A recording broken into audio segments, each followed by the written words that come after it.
সকাল সকাল হনুমান চালিসা পড়তে তোমাদের দাদাভাই বসে গেছে আর আমিও ঘুম থেকে উঠে রেডি হলাম। Good morning viewers, Pampa Suman লাইফস্টাইলে সবাইকে শুভ সকাল জানিয়ে আজকে নতুন ব্লগটা আবারও শুরু। ব্লগটা তোমরা সঙ্গে থাকো, দেখতে থাকো। আজকে তো পূর্ণিমা, তো সকলকে পূর্ণিমার শুভেচ্ছা জানালাম।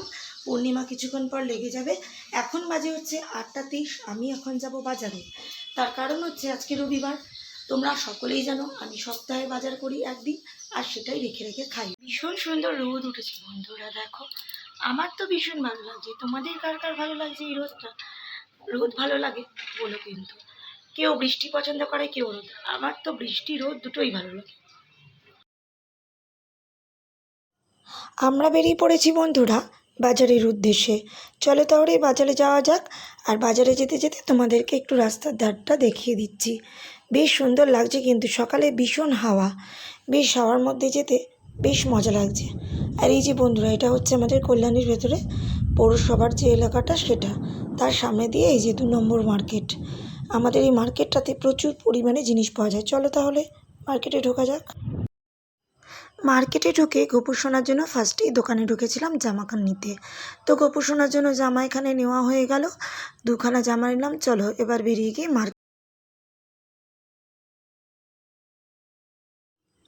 মার্কেটে ঢুকে প্রচুর পরিমাণে সবজি তোমাদেরকে দেখিয়ে দিচ্ছি, দেখো বন্ধুরা। আর এই দিদিটা আমার অনেক দিনের পরিচিত, এরা খুব হাসি খুশি। তো যাই হোক, গিয়েছিলাম ওই দিদি আর পাশের সমস্ত ওরা বিক্রি করে। এই যে এঁচড় নিয়েছিলাম, ধনেপাতা, পটল, আরও অনেক কিছু নিয়েছিলাম এদের থেকে, সঙ্গে ভেন্ডি। আর ওই পাশের যে দিদিমাটা বসে আছে তার থেকেও আবার আমি শাকালু আর শশা নিয়েছিলাম। তো যাই হোক, অনেক কিছু নিয়েছিলাম এই দিদিটার কাছ থেকে, যা ও আমাকে বেছে বেছে সব দিচ্ছিল। আর তোমাদেরও দেখিয়ে দিলাম। এই বাজারটা কিন্তু অনেক বড় বাজার বন্ধুরা, মোটামুটি বাছাই করে ভালো ভালো জিনিসই কেনা যায়। আর অনেক চাষিরাও আছে যারা নিচে বসে বিভিন্ন সবজি চাষ করে নিচে বসে বিক্রি করে। থাওকা জিনিসও এখানে পাওয়া যায়। এই যে দিদিমাটা ছিল, তো আমাকে বললো তুমি একটা শাকালু নাও বেটি। উনি নন বেঙ্গলি, তো বেটি বলেই ডাকে। তো নিলাম। আজকে তো ওনার থেকে কিছু নেওয়ার ছিল না, তাই একটা শাকালুই নিলাম। তো বললো যে ঠাকুরের জন্য নিয়ে যাও একটা শাকালু, তো নিয়ে নিলাম। যাই হোক, এখান থেকে লঙ্কা আরও কিছু নিয়েছিলাম। আর পুরো বাজারটা ঘুরিয়ে তোমাদেরকে দেখিয়ে দিচ্ছি।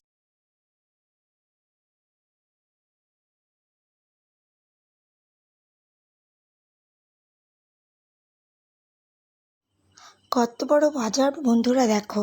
রবিবার দিন পুরো হাটের মতো এখানে বাজার বসে, দেখতে কিন্তু দারুণ লাগে। তো বাজার থেকে বাড়ি চলে এসেছি। দেখো, পটল, গাজর, ফুলকপি, লতি, সঙ্গে ভেন্ডি, সমস্ত কিছুই কিন্তু আমি নিয়ে এসেছিলাম। তো যাই হোক, বাঁধাকপি, সমস্ত কিছুই এখানে নিয়ে এসেছি। দেখতেই পাচ্ছ তোমরা বন্ধুরা, প্রচুর সবজি বাজার করছি। আর ওই যে কলমি শাক নিয়েছিলাম, এগুলো সব কটা তোমাদের দেখাতে পারিনি। গাটি কচু নাম করে পুজো দিচ্ছিল। দেখো, আমি পুজোটা দেখিয়ে দিচ্ছি তোমাদের।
মায়ের পুজো দেওয়া হয়ে গেছিলো, আর আমি এদিকে টক ডাল বসিয়ে দিয়েছিলাম।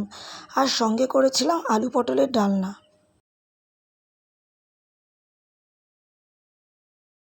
মায়ের পুজো দেওয়া শেষ, এরপরে এসে গিয়েছিলাম ডাল আর আলু পটলের ডালনা করতে। আমি টক ডাল করেছিলাম আর আলু পটলের ডালনা। বেশ ভালোই হয়েছিল তরকারিটা বন্ধুরা। তো যাই হোক, আলু পটল রান্না করতে করতেই তোমাদের সঙ্গে একটু গল্প করে নিই, চলো। আর ডাল তো আগে দেখিয়েছি, চলো এটা একটুখানি হোক, অল্প একটু জল, যেহেতু সেদ্ধ। তোমাদের সাথে রান্না করতে করতে দেখো বন্ধুরা, আমার আলু পটলের ডালনাও রেডি হয়ে গেল। দেখতে কেমন হয়েছে বলো কিন্তু বন্ধুরা। আমি খুব একটা বেশি তেল ইউজ করিনি, এইভাবেই করেছি। তো আজকের রেসিপি এটাই। আজকে আলু পটলের নিরামিষ ডালনা করলাম, আর সঙ্গে করেছি হচ্ছে এই যে টক ডাল। এটা আমি এখন ঢেলে নেব, আর কিছুটা কুচু আলু ভাজা করে নেব। কিছুক্ষণ পর ব্যাস আজকে এই সহযোগেই খাবো। এই 4 দিন ভগবানের নাম করে, পূর্ণিমা যেহেতু আজকে থেকে শুরু, তো এই 3 দিন আর মঙ্গলবার 3 দিন তো আমি নিরামিষই খাবো। আর আমার রান্নাটা যদি ভালো লেগে থাকে, আর আমার গল্পগুলো যদি ভালো লেগে থাকে, অবশ্যই লাইক কমেন্ট শেয়ার করো। জয় শ্রীকৃষ্ণ, রাধে রাধে। হ্যাঁ ভিউয়ার্স, যাই হোক সন্ধে পড়ে গেছে। তোমাদের সঙ্গে তো রোজই আড্ডা দিই, তো আজকে তো ছিলাম না, দোকানে গিয়েছিলাম এক সময়। তো এখন একটু শরীরটা খারাপ বলে আজকে আর বেরোইনি। যাই হোক, তোমাদের সঙ্গে আড্ডা দিতে এসেছি। সন্ধে পড়ে গেছে বন্ধুরা।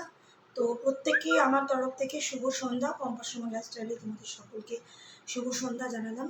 আর আজকে আমি কিন্তু বন্ধুরা বেরোইনি, তার কারণ হচ্ছে আজকে আমার শরীরটা একটু খারাপ।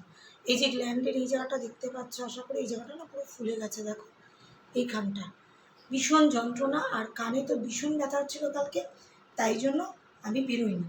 তো যাই হোক,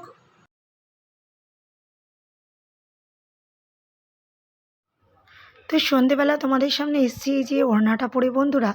এই ওড়নাটা কিন্তু খুব সুন্দর, এটা সোনাঝুরি থেকে নিয়েছিলাম, তাই তোমাদের দেখালাম ওখানকার শিল্পীদের হাতের কাজ। তো যাই হোক, আজকের ব্লগটা যদি তোমাদের ভালো লেগে থাকে, তোমরা অবশ্যই লাইক কমেন্ট শেয়ার করো, আর অবশ্যই আমার চ্যানেলটিকে সাবস্ক্রাইব করো। আর পাশে থাকার জন্য অবশ্যই তোমরা সাবস্ক্রাইব করে এগিয়ে নিয়ে যেও। ঠিক আছে বন্ধুরা, চলো আজকের মতো টাটা, বাই বাই। আর ওনাটা একবার সামনে থেকে দেখিয়ে দিলাম। দেখো কাজটা কত সুন্দর, একটা শিল্পীর হাতের কাজে এত সুন্দর হয় সেটা আগে জানা ছিল না। যাই হোক, আমি পারি না তো কী আছে, অন্য শিল্পীর হাতের তৈরি কাজ পড়ছি, এই অনেক। তো আজকে এই বলেই এত সুন্দর একটা জিনিস দেখিয়ে তোমাদের সঙ্গে ব্লগটা শেষ করলাম। আর তোমরা লাইক কমেন্ট শেয়ার অবশ্যই করো, আর সাবস্ক্রাইব করতে ভুলো না। আজকের মতো শুভরাত্রি। তোমাদের সঙ্গে কাল আবার দেখা হচ্ছে।